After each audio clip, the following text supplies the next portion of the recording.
and Mrs. Trump.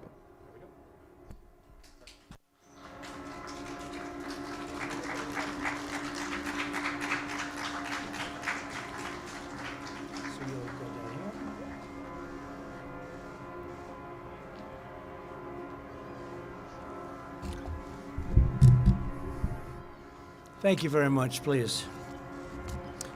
Those are friendly truckers. They're on our side. It's almost a celebration in a way. Please, sit down, please. The First Lady and I are thrilled to welcome you this afternoon for our second event, recognizing extraordinary Americans who have responded to the invisible enemy. We know what the invisible enemy is. We've learned a lot. With exceptional bravery and commitment and love, and we appreciate it very much. Great job, fantastic job.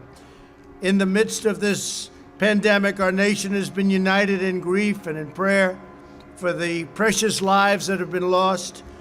We've also come together in awe and admiration for the heroism and patriotism that we're witnessing all across our country. Here with us today is Amy Ford, a nurse of 17 years, from Williamson, West Virginia, great state. Where is Amy? Hi, Amy. Weeks ago, after telling her children she loved them, Amy got on a plane for the first time in her life and traveled to New York to help. For the past 42 days, she's been working 12-hour shifts in the intensive care units of Kings County Hospital Center in Brooklyn. I know it well. I know that building well. I've passed it many, many times. And Amy has been serving the coronavirus patients around the clock. She once held the hand of an elderly patient all night long, just so the woman would not feel alone. Boy, that's something. Thank you, Amy. That's incredible. I want to thank you for what you've done. What a great story. I've heard about this story. Please come up and say a few words, please, Amy. That's great.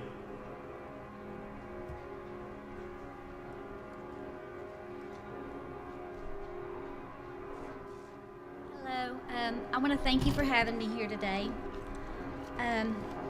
Being able to serve our country as a frontline worker during this pandemic has truly been an honor. Like you said, I've been an RN for 17 years. Under normal circumstances as a nurse, I would have an idea of a treatment plan, and unfortunately, I was not afforded that comfort in the beginning of this pandemic. These were not normal circumstances. There were times of trial and error and a whole lot of prayer. I had to adapt to a new way of nursing. One where treatment was still unknown. One where families had to trust my word and I had to prove that my word was trustworthy. One where I could only provide comfort by holding my patient's hand, because I could no longer give comfort with numbers and statistics of success rates. Those were unavailable in the beginning. I provided families comfort through FaceTime calls, holding my phone up to a patient's ear, hoping that by hearing their loved one's voice, it would in turn give them comfort as well. This experience has been one of the most emotionally challenging things that I've ever been through, but it has made me a better person in the end. There is a light at the end of the tunnel. We are beginning to see progress, and we are starting to see stories of success. This virus may have initially caught our great nation off guard, but we will overcome this and we will prevail. Thank you. Amy, did you ever catch the virus? Did you ever? No. You never got it. So with all of that long hours and with very, very sick people, you never caught the virus. No, sir. What do you attribute that to? PPE. Oh, really? Good. Good protection. We have had protection. So you feel, so you've had great protection. I have. So you feel that if you have the protection, you won't catch it. You feel that? I feel that's what's protected me. That is fantastic. Good. Yes. Wow. And I have not had any me personally, I have not had any shortage of PPE. And your coworkers, do they? Not at the hospital that I'm at, no. That's they incredible. have So you provided all have very excellent- good equipment, as the Yes. expression goes, right? The Yes. gowns and the masks, everything. Thank you very much, Thank Amy. you. That's great. Amazing.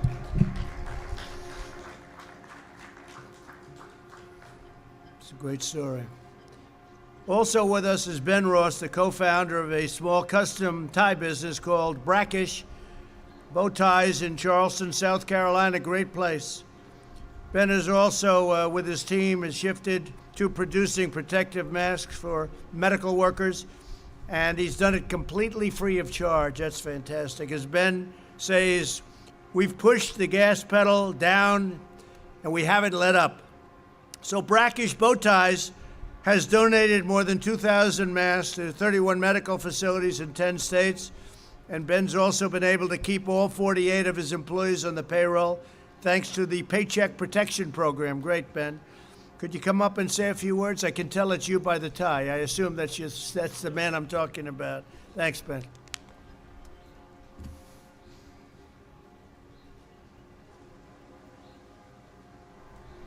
Thank you so much, Mr. President. Thank It is you. truly an honor to be here. Thank you, Ben.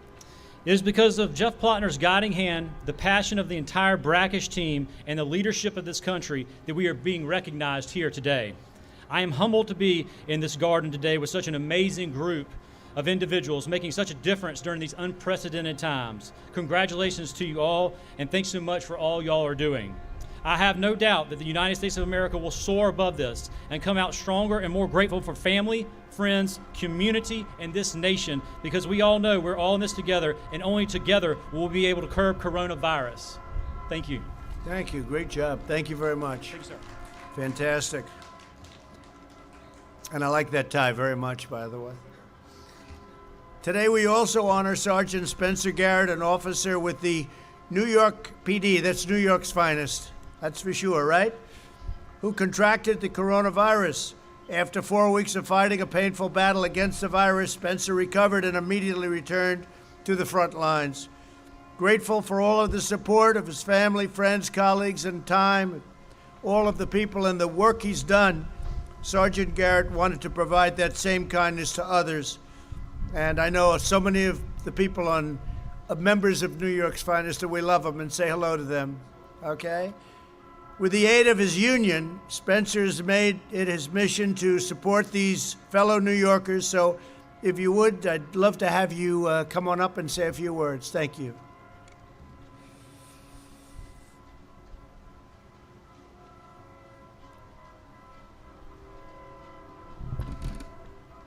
Good afternoon.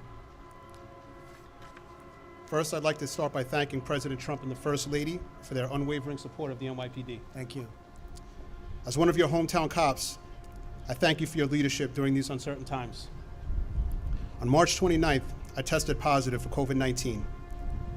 Breaking the news to my parents, Janet and James, my brothers, Lee and Sam, and to my 8-year-old daughter, Liana, was downright scary. I saw the fear in their eyes. I looked at my daughter and I assured her Daddy wasn't going anywhere. After a vigorous 1-month fight, I returned to duty in late April. After the experience with the virus, I felt compelled to help the residents of the housing developments that I patrol in East Harlem, New York. We are all in this fight together. Almost 6,000 uniformed and civilian members of the NYPD contracted COVID-19. Unfortunately, some of those members didn't make it home to their loved ones. Handing out N95 masks and engaging in important dialogue by educating the residents that not only do not have support and access to PPE hit close to home for me, I'm honored to be here. I'm honored to be an NYPD sergeant, and most of all, I'm honored to be an American. God bless police officers, first responders, and all of the frontline workers around the country. Thank you. So how was that? You went through that process, and it took quite a while? It took longer than you would have thought? It took almost 4 weeks, sir. And what was it, just complications? Complications, I'm an asthmatic, so it was a little more difficult for me. Oh, I see. And took a Okay. little extra care, but my daughter was there for me. She helped me out a lot, and she's my hero. That's fantastic. Thank Well, you. You're my hero. Thank you, okay? sir. Thank you. Say hello to everybody. I will. Thank you. Great. We're also joined by 3 terrific Girl Scouts, Lauren, Sareva, and Layla of the Girl Scout Troop 744 from Elk Ridge, Maryland, along with their troop leader, Megan Langley. Thank you very much. That's great. That's really great. These amazing 10-year-olds have donated 100 boxes of Girl Scout cookies to local firefighters, doctors, and nurses, and have spent approximately 200 personalized cards to healthcare workers all over. And they're going to do a lot more. Their ambition is to do a lot more. And I think, Layla, you're going to come up and you're going to speak. Why don't you all go up and stand, and maybe, Layla, you say a few words. That'd be great. Thank you very much. Please. That's great. Thank you.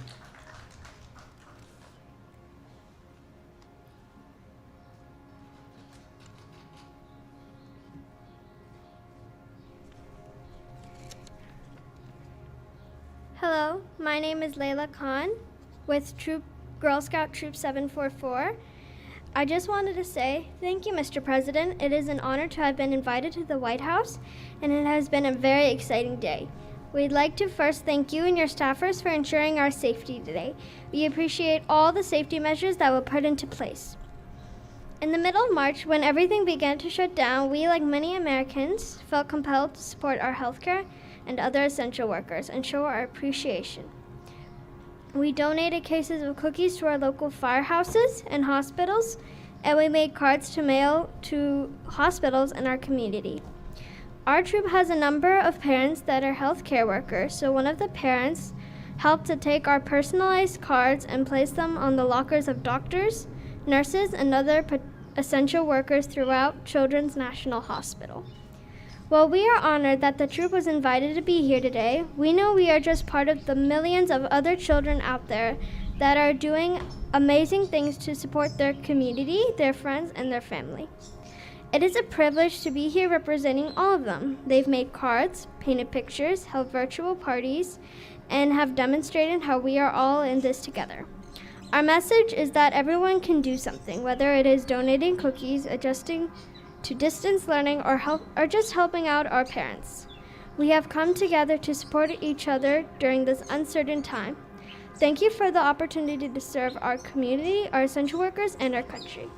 Thank you very much. Thanks, Layla. What a great job. Thank you very much. Thank you. Thank you. Thank you very much, all three. Great job. Also with us today is Clay Young, a real estate developer and landlord from Jonesboro, Arkansas. That's a fantastic place. In March, one of Clay's small business tenants informed him that they were concerned that they would be unable to afford the rent. He immediately took the tenant's rent check, ripped it up, and then waived April's rent as well. Clay had only one condition. He said to his tenant, "Take care of your family and pay your employees. Just take care of those employees, please. We'll get through this together." And that's what's happening. Clay then told 11 more small business tenants that he'd waive their rent payments as well.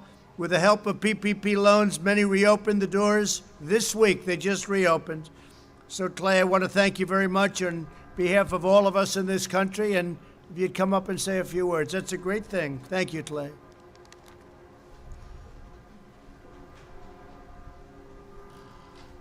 Thank you, Mr. President. Thank you so much for having Thank my you wife very Pam and I here, and the First Lady. Thank you. It's truly an honor.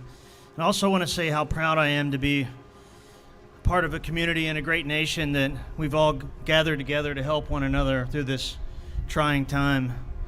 You know, the work that I've done in my hometown of Jonesboro, Arkansas, the focus of that has been on making my community better. As I saw what the virus was doing, and I saw what the virus would be doing to the small business and to the employees of the small business, I realized that I needed to work with my tenants, and forgiving the rent was the only option. And I remembered thinking, you don't kick people when they're down. And over the last 20 years of being a small business myself and a developer and also a landlord, there's been tough times. And in those tough times, I remember those people that came and they helped me and my family. And so in that moment, I thought this is my chance to maybe just have some gratitude and some humility and pay that forward. And I will always remember those people.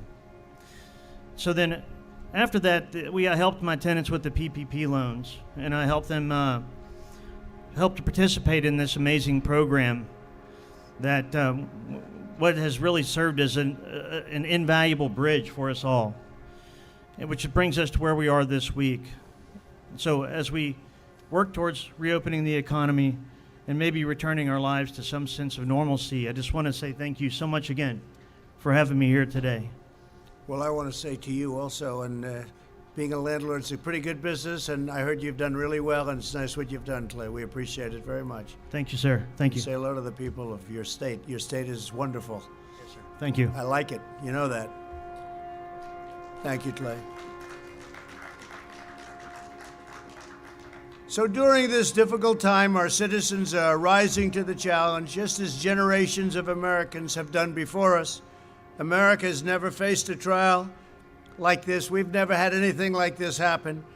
But we're going to endure, and we're going to thrive, and we're going to do better than ever before. The men and women we honor today remind us that the bonds that unite us in times of hardship can also raise us to new heights as we reopen and recover and rebuild. In the months ahead, we will harness our love and all of the things that we hold so dear to our heart for our family, for our community, and for the country.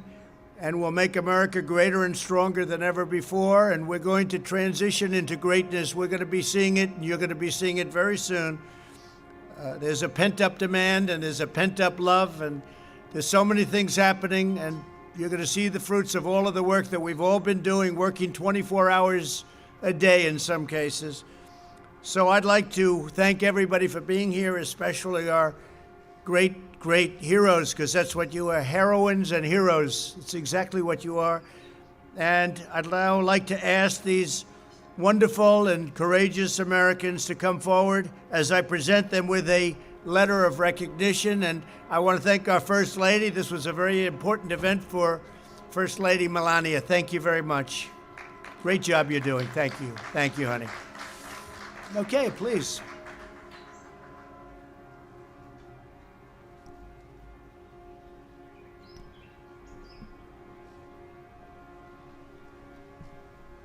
Amy Ford.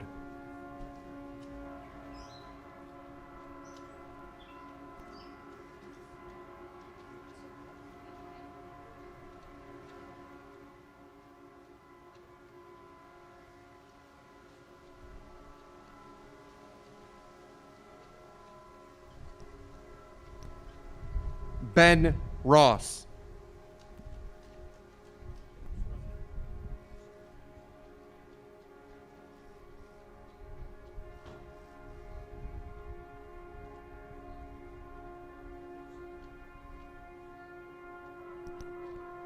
Sergeant Spencer Garrett.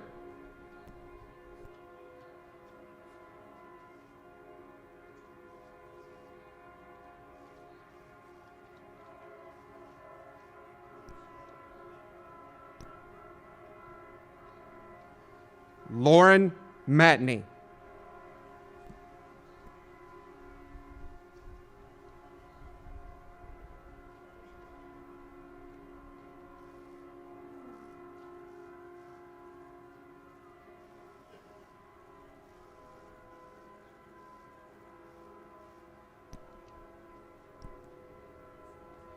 Shravia Anna Peretti.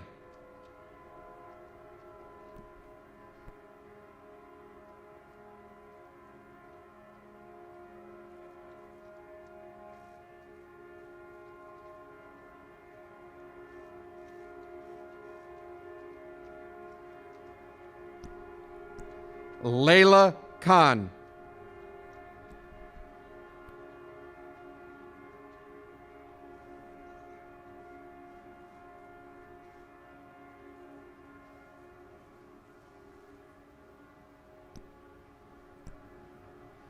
Clay Young.